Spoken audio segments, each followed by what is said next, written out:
우리 지난 11주 동안에 저희가 산상수훈에 대해서 같이 말씀을 나눴습니다. 오늘 산상수훈을 말씀 10가지의 내용을 가지고 우리가 나눴는데요, 예수님께서 그 산상에서 이스라엘 백성들에게 가르쳐 주신 말씀들이죠. 여러분, 이 말씀들 들으면서 여러분 마음 가운데 어떤 마음이 있으셨습니까? 아마 지금 머릿속이 배치장 같고 생각나는 게 하나도 없고 분명히 그러실 줄로 믿습니다. 그런데 여러분, 말씀을 들을 때 우리 가운데 어떠한 충격이 있었냐라는 거예요. 우리 말씀을 들으면, 하나님의 말씀을 들으면 그 말씀이 나의 심부를 찔러야 됩니다. 나의 가슴을 찌르고 나의 삶을 찌르고 나의 생각을 찌르고, 그래서 그런 것이 있어야 내 삶이 바뀌고 생각이 바뀌고 가치관이 바뀌어지는 거예요. 그냥 말씀을 우리가 귀로만 듣고 그것을 그냥 흘려보낸다면 우리에게는 아무 의미가 없는 그런 말씀이 될 것입니다. 오늘 본문의 말씀에 보면 28절에 이렇게 말씀하고 있습니다. 예수께서 이 말씀을 마치심에 무리들이 그의 가르치심에 놀라니 그랬어요. 놀랬다는 거예요. 그 산상수훈에 말씀하신 예수님의 말씀을 듣고 이 모든 이스라엘 백성들이 놀랬다는, 이 놀랬다라는 말은요, 우리가 헬라어로 굉장히 강력한 말입니다. 어떤 말이냐면, 원어적으로 얘기하면 권투 선수가 큰 어퍼커트를 한 대 딱 쳤을 때 우리가 그 한 대 충격을 맞아서 완전히 그로기 상태에 빠진 상태, 그냥 순간 정신이 딱 나가는, 뭔가 지금 블랙아웃 된 것 같은 그 순간 있잖아요. 뭔가 나에게 그냥 충격이 오는, 어마어마한 충격을 느꼈던 것처럼 그렇게 다가왔다는 거예요. 하나님의 말씀을 듣는데, 예수님의 말씀을 듣는데 내가 한 대에 얻어맞은 것 같다라는 거예요. 그렇게 놀랬다라는 것입니다. 여러분, 지난 11주 동안 여러분 말씀을 들으면서 여러분 좀 그랬던 경험이 있기를 축원을 드립니다. 그게 없었다면 제가 설교를 잘못한 거예요. 근데 예수님 말씀은 그러지 않으셨어요. 그때 당시에 들었던 사람들은 정말 충격을 받은 거예요. 왜? 그때 당시에 율법학자들, 서기관들은요, 항상 그들이 가르쳤던 것은 무엇이냐 하면 하지 말라라는 말씀이에요. 왜? 성경에 나와 있는 모든 율법이 하지 마라, 하지 마라, 하지 마라는 거예요. 이 하지 마라는 것은요, 어떤 겁니까? 그냥 도적질 하지 말아라, 살인하지 말아라, 거짓말하지 말아라, 뭔가 우리가 하여금 간음하지 말아라, 남의 것을 탐내지 말아라, 그저 초등학문 같은 그런 것들이라는 거예요.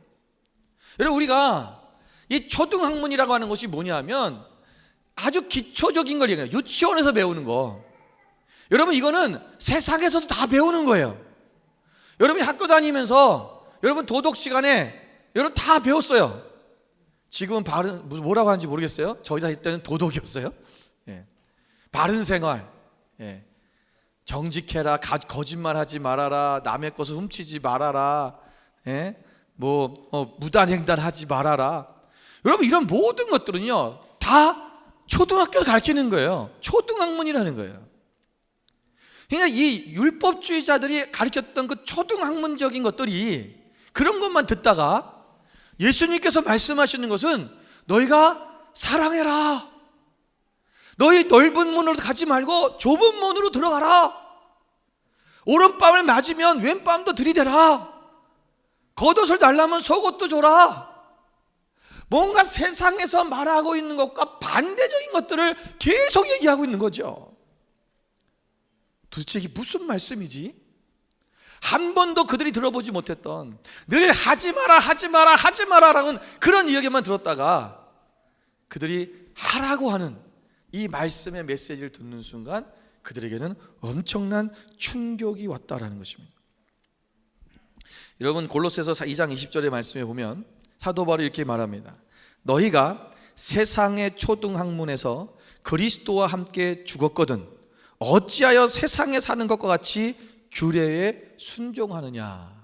이게 무슨 말이냐면요, 너희가 세상에 초등하면서 이미 예수님과 함께 이미 우린 죽었다라는 거예요. 이미 그 문제는 예수님과 함께 다 끝났다라는 거예요. 지금 우리가 그런 거 얘기할 때가 아니라는 거예요. 지금 교회에서 살인하지 마십시오, 도둑질하지 마십시오, 남의 것 탐내지 마십시오, 이런 거 얘기할 때가 아니라는 거예요. 이미 이거는 우리가 예수 그리스도 안에서 예수를 믿는 순간부터 우리의 이 모든 부분은 이미 끝난 거예요. 그거 생각조차도 안 하는 거예요. 여러분 중에 혹시라도 저거 훔치고 싶은데 훔치면 이런 도둑의 마음, 이런 그런 마음이 있습니까? 도벽의 마음이 막 누굴 죽이고 싶은데 지금 그걸 참고 있습니까? 그런 사람 없어요. 우리가 예수를 믿는다고 하는 것은 이미 그리스도 안에서 이 모든 것은 이미 끝난 거예요. 그런데 아직도 세상에서 가르치는 규례, 이건 세상에서도 가르쳐요. 여러분, 세상 사람들은 우리보다도 더 잘 지킬 수 있어요. 이걸 어떤 사람은요, 우리보다도 더 잘해요.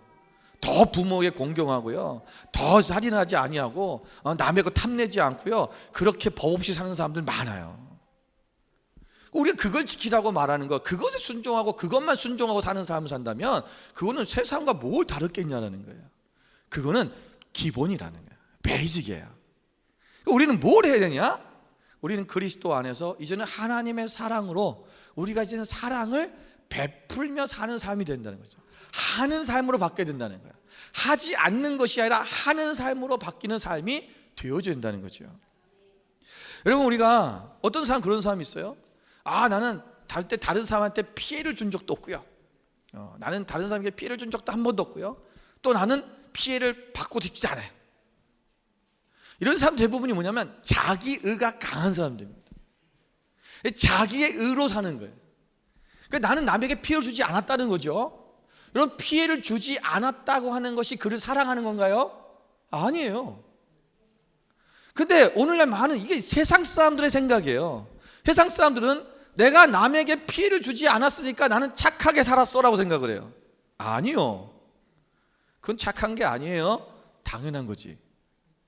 선하다, 착하다는 것은 하나님의 말씀대로 사는 거예요. 나누는 거예요. 그리스도의 복음을 나누고, 또 자기에게 있는 재물을 나누고, 자기의 삶을 나누고, 자기 희생을 하고 헌신을 하고. 왜? 우리가 하나님 앞에서 내가 그 다른 사람에게 피해를 주지 않고 나는 피해도 안 받을 거야 라고 하는 사람, 이런 사람, 자격한 사람들은요, 피해받는 걸 되게 싫어해요.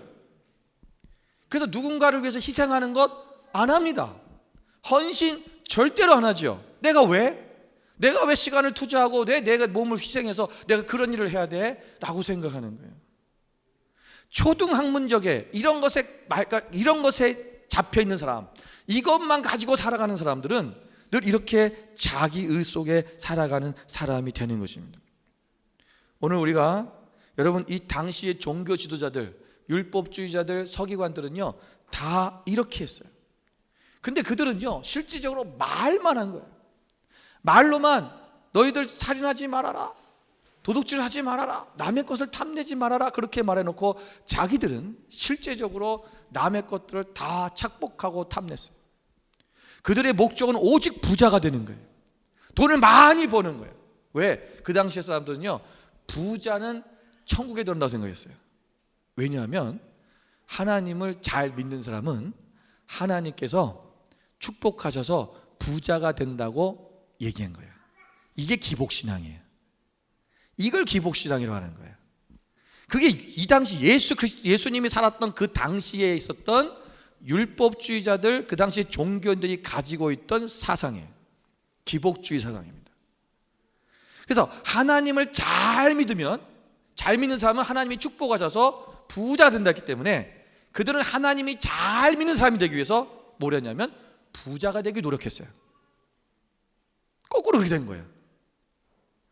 정말 하나님을 잘 믿어서 하나님 말씀도 살아내면 하나님에게 복을 주셔서 우리로 하여금 하나님께서 그 주신 복으로 하나님 나라를 위해서 우리가 사용하고 어려운 사람들, 가난한 사람들에게 우리가 그것을 섬기고 이런 삶으로 살아낼 수 있도록 하시는 것, 이것이 진정한 복인데, 거꾸로 하나님이 나에게 내가 잘 믿는 사람이 되려면 부자는 잘 믿다니까 부자가 되기 위해서 남의 것들을 빼앗는 일들을 서슴지 않고 행한 거예요. 오늘날도 많은 그리스도인들이 부자가 되려고 합니다. 그런데 왜 되려고 하냐는 거죠. 제가 어렸을 때만 해도 많은 사람들이 간증한 얘기가 뭐냐면, 제가 들었던 얘기는 내가 하나님을 믿고 이렇게 해서 사업이 잘 됐습니다. 그런데 그들의 사업했던 뒤에 보면, 나중에 알고 보면 정말 정직하게 하나님 앞에서 그렇게 사업한 것이 아니라 남의 것을 빼앗고 거짓으로 하고 텍스 신고를 거짓으로 하고 이런 식으로 하면서 그것을 부를 축적했던 것들을 봐요. 제가 시드니에서도요, 제가 잘 아는 장로님 한 분이 그렇게 했어요. 늘 교회에서는 11조를 제일 많이 낸다고 자랑하고 다녔어요. 그런데 자기 사업 비즈니스 하는데 모든 물건을 살 때마다 교회 목사님하고 얘기해가지고 교회에서 사는 걸로 다 한 거예요. 자기 회사 거를. 왜? 그럼 텍스 디덕션이 되거든요. 싸게 사서, 그래서 그걸로 하나님 일을 하겠다는 거예요. 여러분, 어떻게 보면 좋은 일 같이 보이지만 아니요, 그거는 거짓을 행하는 거예요. 정직하지가 않은 거죠. 부정직한 방법으로 자꾸 돈을 많이 벌려고 하는, 그러다 보니까 결국은 망했어요. 문제가 터지고 망해서 지금은 뭐 다른 사람들 다 넘어가고 쫄딱 망했죠. 여러분, 우리가 하나님 앞에 이러한 종교 지도자 같은 이런 삶을 사는 사람이 너무나 많다는 거예요. 우리가 말을 했다면 그 말한 대로 살 수 있는 사람이 되어야 돼요. 여기 야고보서 3장 1절 말씀에 보면, 내 형제들아 너희는 선생된 우리가 다 더 큰 심판을 받을 줄을 알고 선생이 많이 되지 말라. 선생이라는 말은 우리가 이 다다스칼로스라는데, 이 디다스칼로스라는 말의 뜻은 가르치다는 뜻입니다. 사실 당시에 실제적으로 그 당시에는 선생이라는 이 신분이 굉장히 인기 있는 직업이었어요. 그래서 우리가 알다시피 그때 당시 로마 제국대 시대 때 이 사람들 철학이 발달했잖아요. 그 당시 교육은 전부 철학이죠. 그러다 보니까 이 철학자들, 이런 스승이 되는 것이 굉장히 존경받고 인기 있는 직업이에요. 그런데 많은 선생들이 자질도 떨어지고, 그리고 자기들의 어떠한 그 이 말 한 대로 가르친 대로 살지 않는 거예요. 이런 문제가 굉장히 심각하게 많이 나타났어요.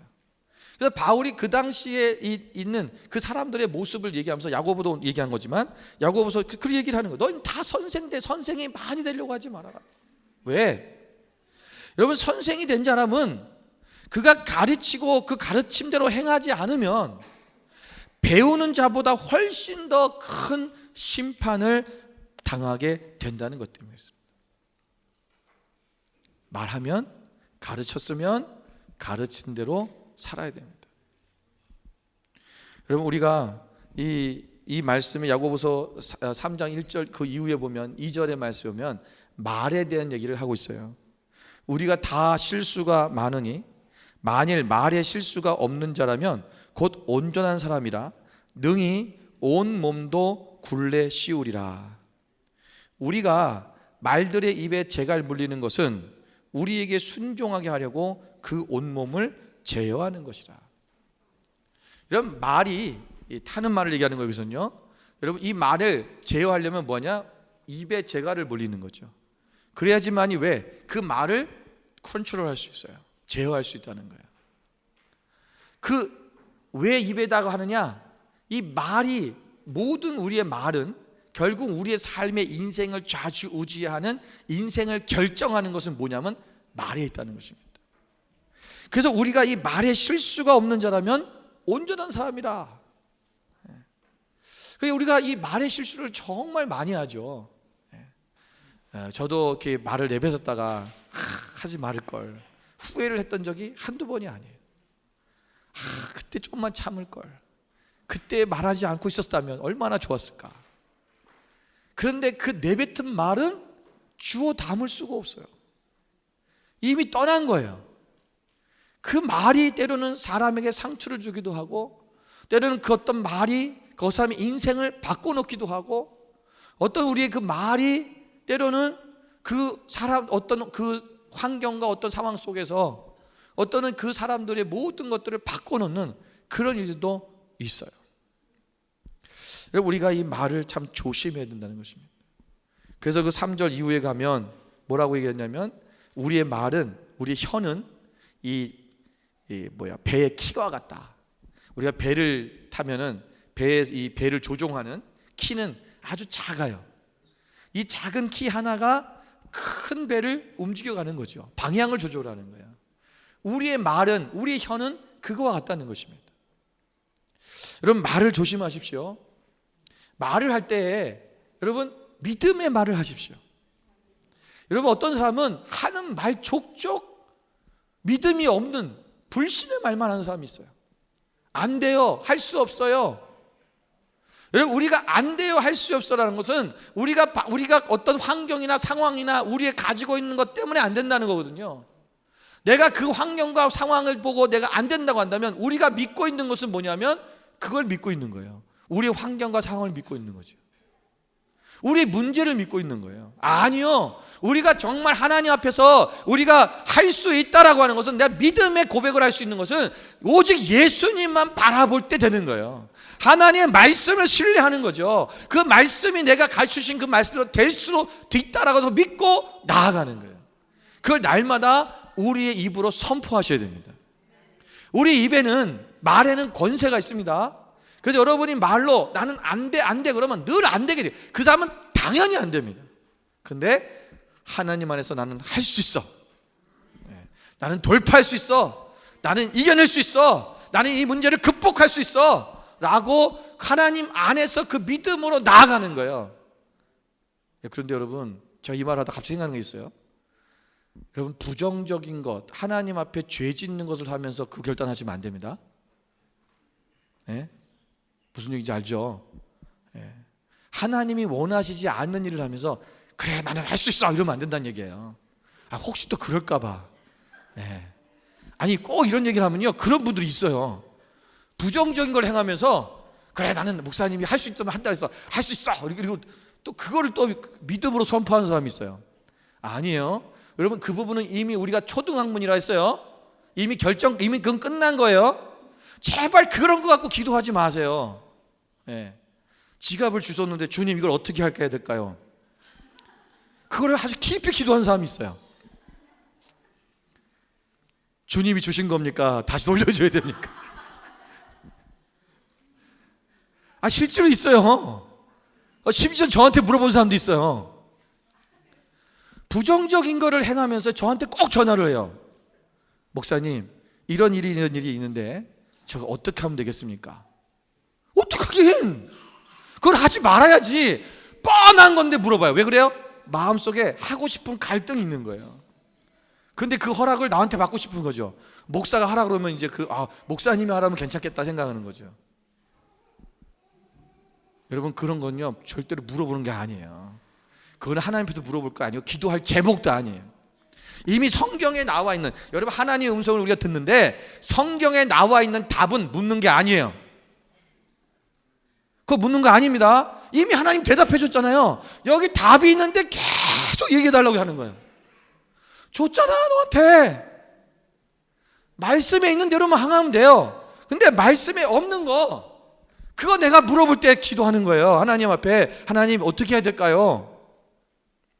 우리가 결정할 때도 이것이 하나님의 의와 맞느냐 아니냐라는 것을 보는 거예요. 이것은 하나님의 의와 하나님의 성품과 맞지 않는다, 그럼 하지 말아야죠. 하나님의 성품에 맞아야 돼요. 하나님의 의에 맞아야 돼요. 그러면 하면 되는 거예요.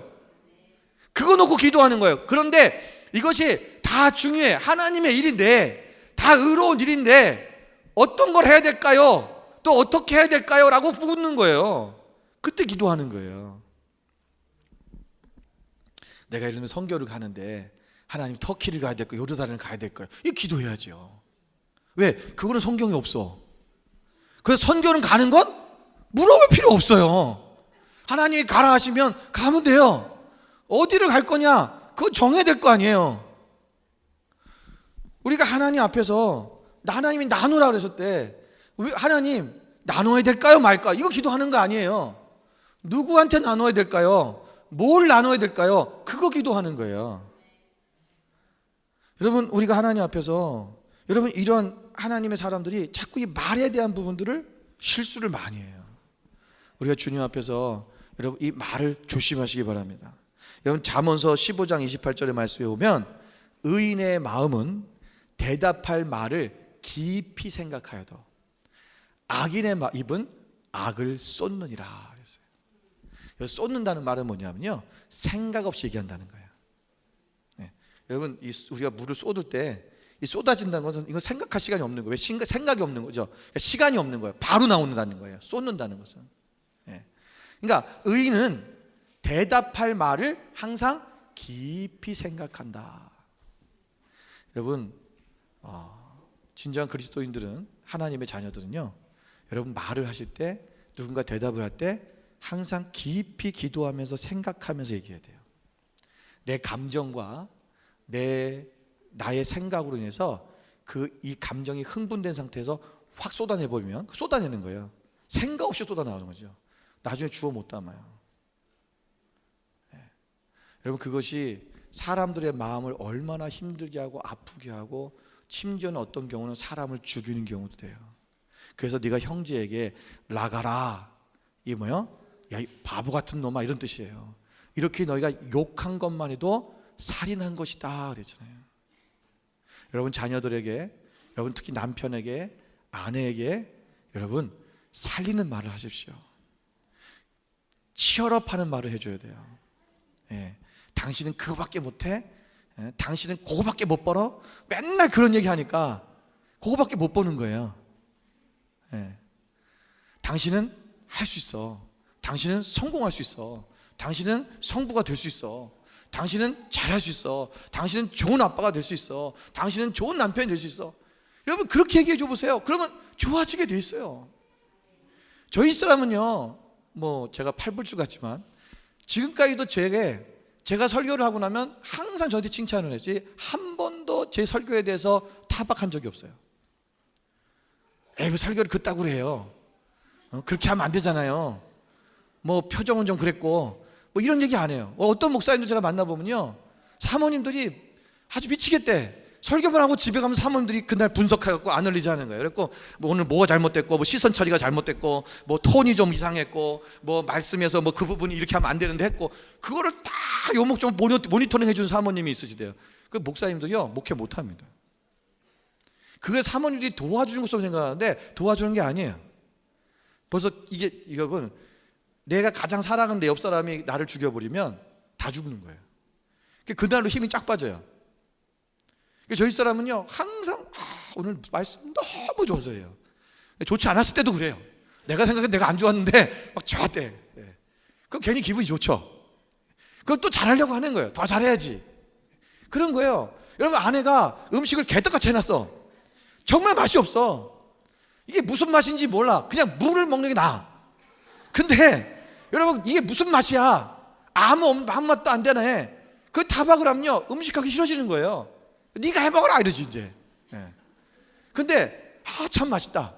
야, 오늘 이 음식, 이 반찬은 정말 저염식으로 정말 건강을 위해서 잘 만들었네. 정말 맛있다. 그리고 먹으면요, 아내가 어때요? 더 맛있게 하려고 노력을 해요. 근데 우리는 생각할 때, 야, 내가 맛있다 그러면 맨날 이렇게 만들어주겠지? 그렇게 생각해서 자꾸 타박을 하는 거예요. 아니에요. 칭찬의 말이 사람을 성장시켜요. 예수님은 모든 사람들을 사랑으로 대하시는 거예요. 그분이 말씀하신 그대로 그들에게 찾아가시는 거예요. 그냥 말씀으로만 하실 수도 있지요. 백부장이 그렇게 얘기했어요.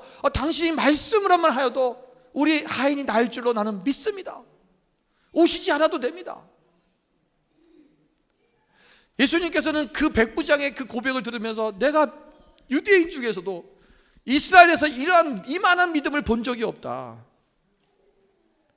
예수님이 말씀하시자 그 종이 나았어요. 그런데도 불구하고 예수님은 말씀으로만 하지 않으시고 실제적으로 가서 몸으로 그들을 표현하시고 사랑을 표현했다는 거예요.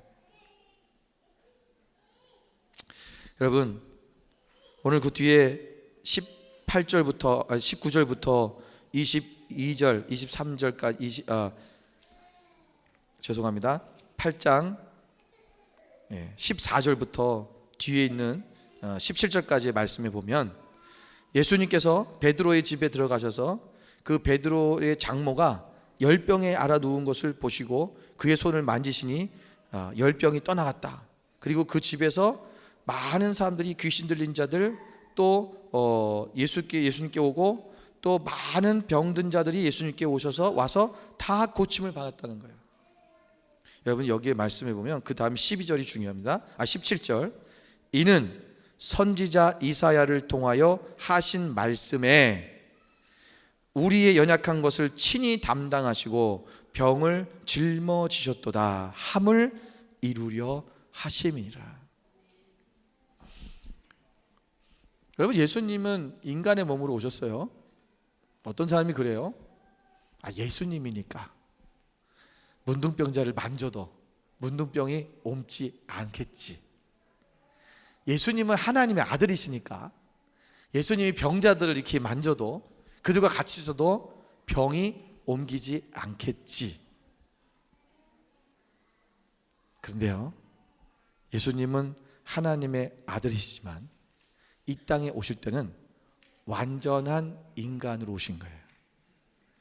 그분도 우리의 육신과 똑같이 아프시고 슬퍼도 하시고 고통이 있는 거예요. 그런데 예수님이 이 수많은 병자들, 아까 앞에 있는 나병 환자도 뿐만 아니라 그들을 만지시면서 고치시고 하는 것들이 아무 거리낌이 없었다는 거예요. 나는 저 사람들을 만져도 절대 나는 병이 걸리지 않아. 그 믿음이 있었기 때문일까요? 여러분 예수님은 그들의 모든 질병을 짊어지시기 오셨다는 거예요. 우리의 모든 죄와 우리의 모든 질고와 우리의 병을 짊어지시기 위해 오신 분이에요. 그들의 병이 내게로 오는 것도 아무 상관이 없는 거예요. 주님이 우리를 향하신 주님의 말씀, 주님은 이 말씀을 이사야 이 말씀을 이루려 함이라. 하나님의 말씀이죠. 예수님도 하나님이시죠. 그 하나님이신 그분이 하나님 말씀하신 그대로 말씀대로 하시는 거예요. 여러분 그 병든 자들이 여러분 올 때 얼마나 저기 합니까? 우리 애기 엄마들 아기들이 좀 저기 하면은 누가 좀 기침만 세게 와도 막 그 곁에 오면 막 씨 뭐 이러고 그러는데 자기 병 옮을까봐 감기 옮을까봐 얼마나 두렵습니까? 여러분 그런데 만약에 무슨 전염병이라도 돌다 보세요. 절대 교회 안 옵니다. 만약에 지금 이 혼수비에 전염병 돌았다고 얘기해 보세요. 교회 오겠나? 안 오죠. 예수님은요 우리의 그 모든 것까지도 다 자신이 받을 준비가 되신 분이에요. 그래서 예수님은 우리를 위해서 자신의 목숨을 생명을 내어주신 거예요. 이분은 말씀, 나는 죽어야 될 것이다. 내가 죽어야 너희가 산다. 내가 가야 너희에게 더 좋은 보혜사가 올 것이다. 예수님은 말씀하신 그대로 십자가에서 우리를 위하여 자신의 생명을 내어 주셨습니다. 거기까지 그렇게 말씀대로 사신 분이 바로 예수님이십니다. 여러분, 저 여러분은 어떻게 살고 있습니까? 저는 선생된 자로서 제일 마음이 무겁습니다. 그리고 늘 제 자신을 돌아봅니다. 내가 정말 가르친 대로 살고 있는가? 가르친 대로 살고 있는가? 여러분, 우리가 누군가를 가르치는 자리에 있다면, 아니 혹시 누군가에게 내가 좀 권면하는 그런 사람이라면 오늘 우리가 그 말씀대로 살아내야 됩니다. 우리는 이미 예수님 안에서 우리는 하나님의 자녀 예수 그리스도의 제자입니다. 제자는 예수님께로부터 받은 그 모든 것들을, 그 선생으로부터 받은 것들을 또 다른 사람에게 전달하는 입장에 있는 또 다른 선생입니다. 저와 여러분은 이미 선생이 되었습니다. 그렇다면 이제 우리가 말한, 우리가 선포한, 우리가 가르친 그대로 우리가 그렇게 살아내시는 여러분 되시기를 주님으로 축원을 드립니다. 기도하겠습니다.